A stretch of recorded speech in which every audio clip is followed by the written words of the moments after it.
আসসালামু আলাইকুম, study box বিডিতে স্বাগতম। আমরা এখান থেকে আপনাকে দেখাবো যে একটা সেন্টেন্স শুধুমাত্র লিখলেই হবে না, সেন্টেন্সের ওয়ার্ড চয়েসটা আপনার সঠিক হতে হবে।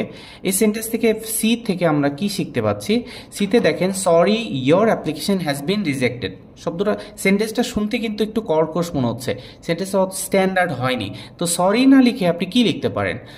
I regret to inform you that, I regret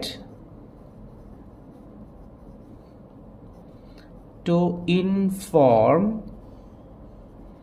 you that, এইটুকু লিখতে পারেন। I regret to inform you that your application has been rejected না লিখে আপনি কি দিতে পারেন?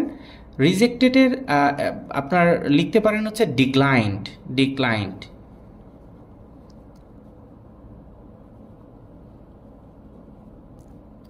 ঠিক আছে।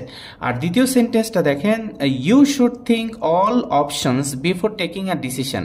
এখানে আপনি কি চেঞ্জ করলে সেন্টেন্সটা একটু সুন্দর হয়? ইউ শুড থিঙ্ক, থিঙ্ক না লিখে আপনি লিখতে পারেন হচ্ছে কনসিডার, কনসিডার। হ্যাঁ, all options before taking a decision. Taking এখানে মেকিং লিখতে পারেন, মেকিং। টেকিংটাও ঠিক আছে, তবে মেকিং লিখলে বেশি ভালো হবে। তো ভালো থাকবেন, আসসালামু আলাইকুম।